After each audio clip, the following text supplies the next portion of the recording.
going to try to think of the most uncomfortable or dangerous situation you've ever been in. Maybe you've lived a pretty comfortable life and can't think of one too dangerous, but maybe you have. Think of the most uncomfortable or most dangerous situation you've found yourself in. Have you ever been somewhere where you didn't think you'd get out?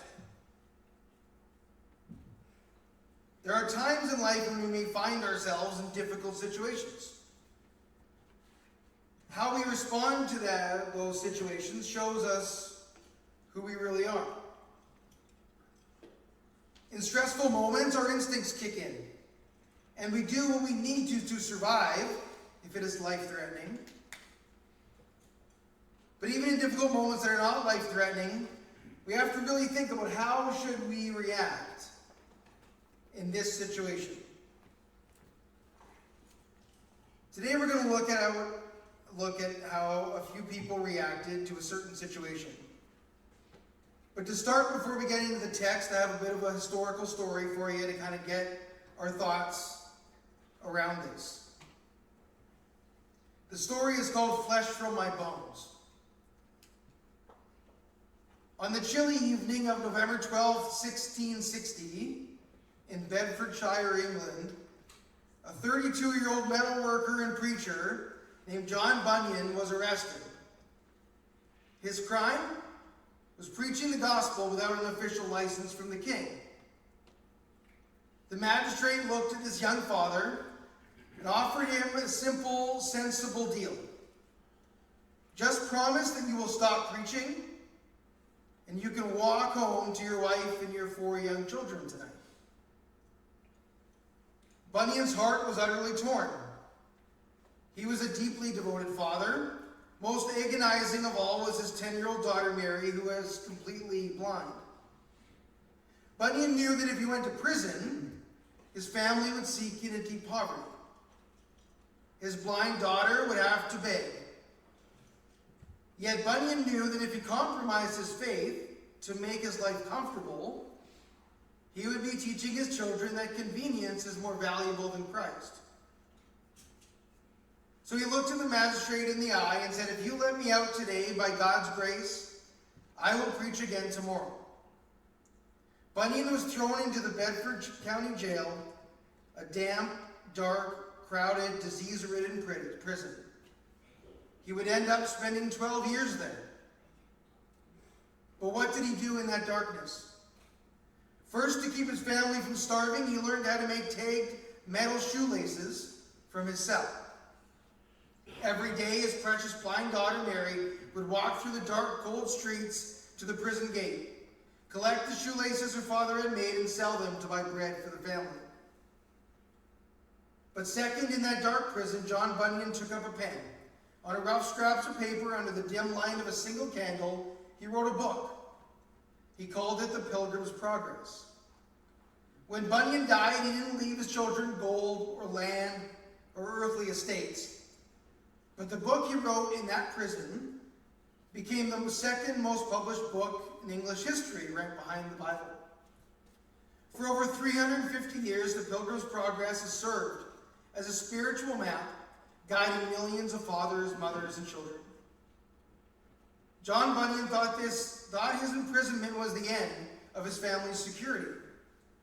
But God used his dark prison cell to build a spiritual legacy that would save households for centuries to come. There are times when difficult decisions need to be made. Times when how we react with faith will make an impact on our own life and our families. This morning we're going to look at the story of the Philippian jailer and see how the reaction of Paul and Silas in a difficult situation showed the love of Jesus to a man and his family. Just like John Bunyan in that story needed to make a decision that would affect him and his family, the Philippian jailer needed to do the same. We will then look at how this father changed the life of his family after such an amazing experience. So before we get into the story too much, It's a good idea to look at where Paul and Silas find themselves here. Roman prisons were designed for psychological and physical breaking. They weren't like the prisons we would see today. They were usually divided into three distinct areas, each progressively worse. The first would be the communal area, or the outer prison. It had a small amount of light and air, where lesser offenders or those waiting basic hearings would be kept. Then there was the inner prison. This is where Paul and Silas were taken. It was located behind heavy, reinforced gates. It was completely dark, poorly ventilated, and trapped the heat, stench, and moisture. The third was then the dungeon, the absolute lowest level, often underground, accessible only by a hole in the ceiling. It was a stagnant pit of human waste, disease, and rotting corpses.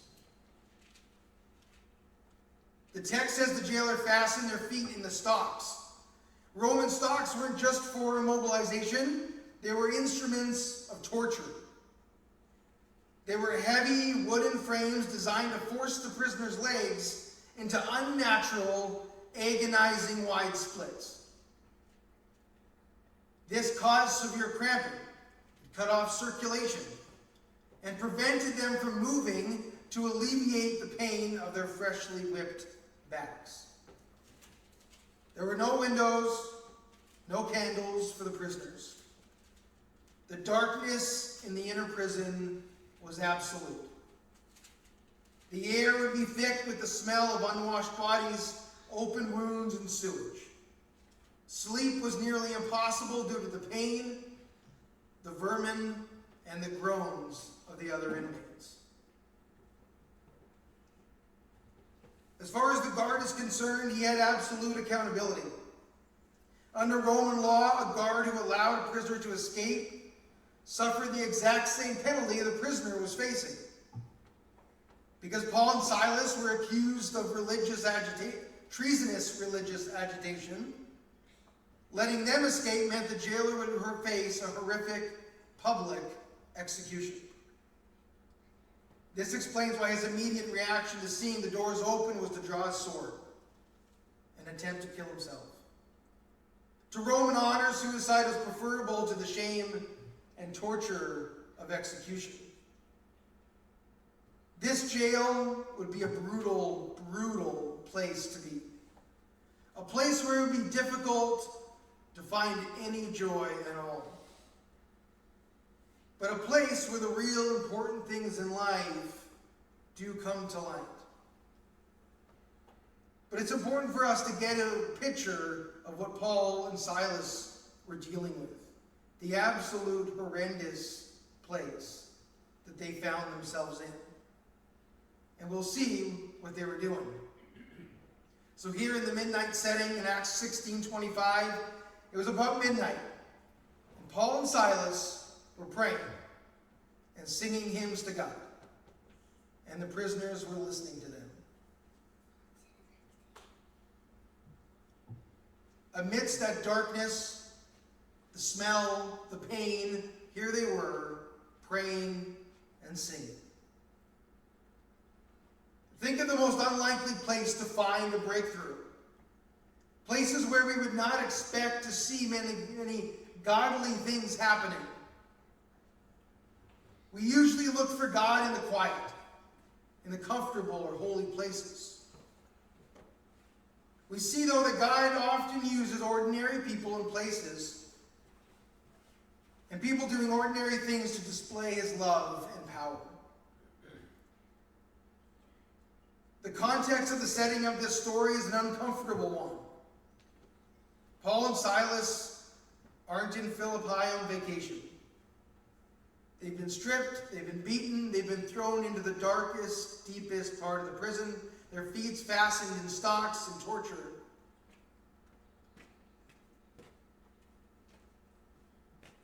And it's midnight, and Paul and Silas aren't complaining. They aren't asking, why me? Why am I here? They're praying and singing. They're worshiping. Their joy was not based on the situation they found themselves in, but who they are and the faith that they had. We noticed that the other prisoners were listening. This would be an unusual occurrence to hear people praying and singing in a situation like this. For us, it is important to remember that people notice other people, and especially how they handle certain situations. People notice when others are doing things in unusual ways, and sometimes in even simple ways for us. People notice when you're patient, when you're waiting in line. How you talk to people at stores and restaurants and hotels. And when we're in difficult situations, people will notice when you act differently than they would, or how they would expect someone to act.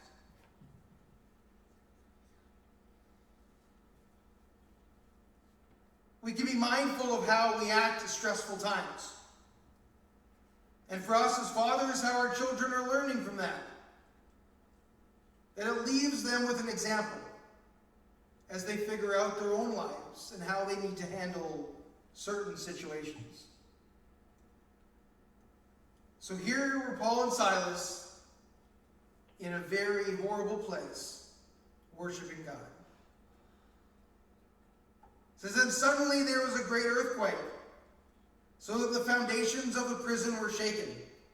And immediately all the doors were open, and everyone's bonds were unfastened. When the jailer woke and saw that the prison doors were open, he drew his sword and was about to kill himself, supposing that the prisoners had escaped. God responds to the worship of Paul and Silas.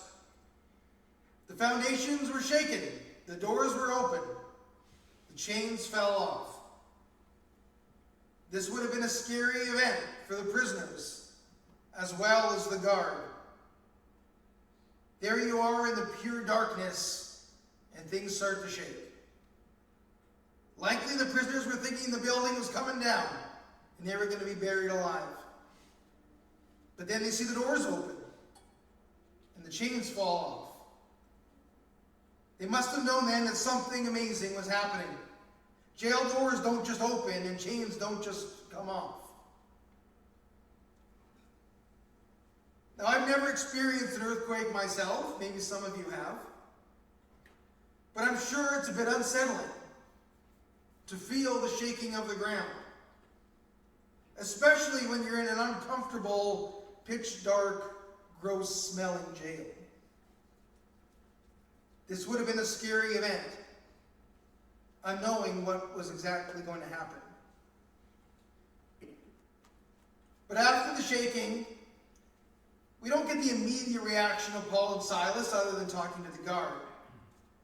But we can think, though, that they knew that God was doing something great here. In the shock of what was happening, all the prisoners stayed where they were. The jailer wakes up and sees what has happened and is going to take immediate action. He's responsible for these prisoners. He knew what his fate was.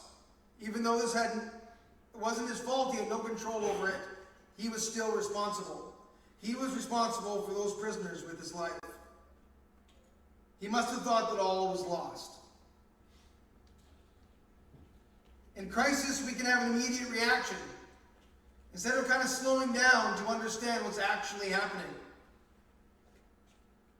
Paul told the jailer that they were all still there, that everything was going to be okay. Sometimes we can tend to go to the worst case scenario when something happens. But instead, we need to trust that things can sometimes work out in unexpected ways.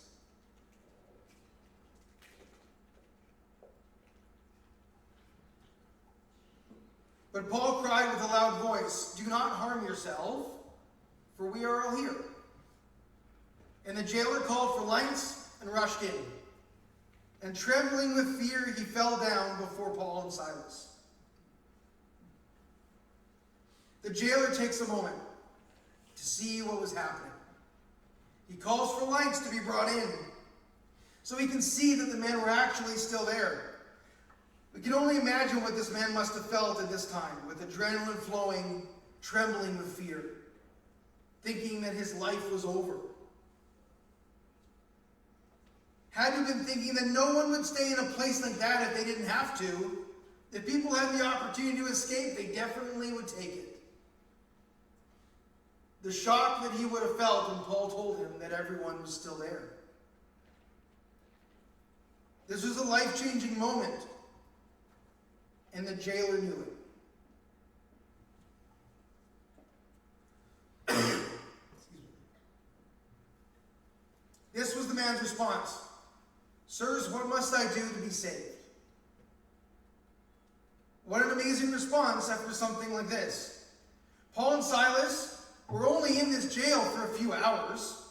They were thrown in during the day, and this happened around midnight. For this to be the jailer's response is then quite remarkable. Now, we don't know anything about the jailer's life before this. Maybe he had heard the gospel earlier. Maybe not. What we can see is that after only a short time, which some of that was spent sleeping by the jailer asked, what must he do to be saved? He could recognize that something amazing, something unusual was happening, and that he needed to respond. He could see that Paul and Silas were different, and how they had a different perspective on life and what was important to them.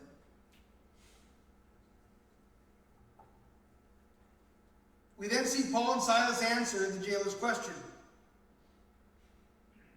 And they said, believe in the Lord Jesus and you will be saved, you and your household.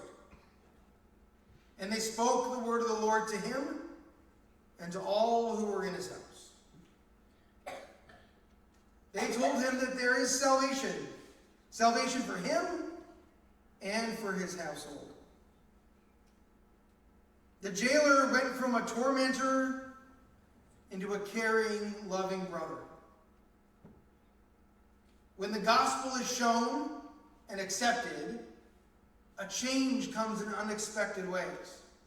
He went from making sure they were in torture to washing their wounds. Paul and Silas spoke the word to him and to his family.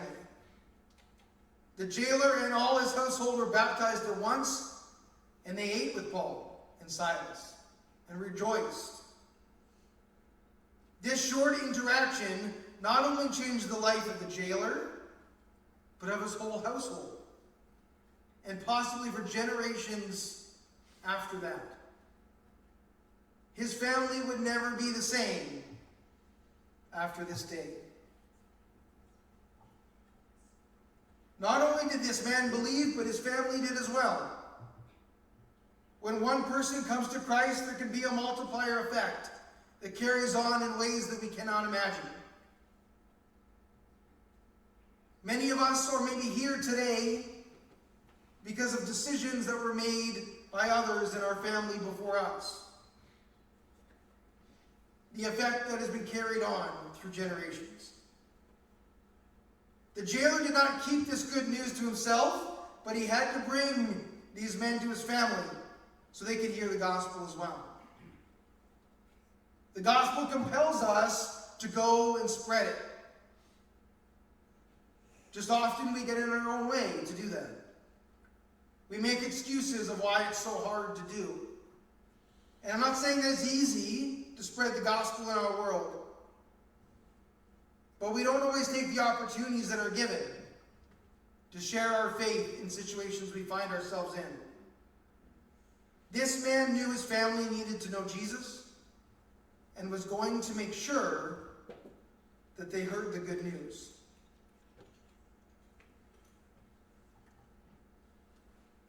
When I started preparing for this sermon, the story of the Philippian jailer was just next up in our sermon series on Acts. And it didn't have a Father's Day intention to it originally. But when I realized this Sunday was Father's Day, I didn't want to force in a Father's Day connection where I might not fit. But I think this story connects quite well anyway. The impact of the jailer on his family was not the paycheck that he brought home or the position that he held. He brought his family the gospel.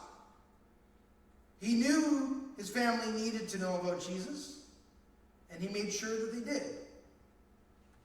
It's a couple quick lines in the text, but what happened was very powerful.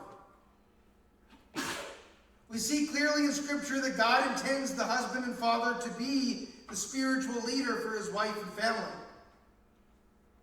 A responsibility that is not taken lightly. It carries with it seriousness and a heavy calling. As fathers, we cannot take this lightly. Even if your children are grown and adults themselves, they still need the spiritual guidance from their own father. We cannot know how our family or our children will respond to the gospel, and the jailer didn't either.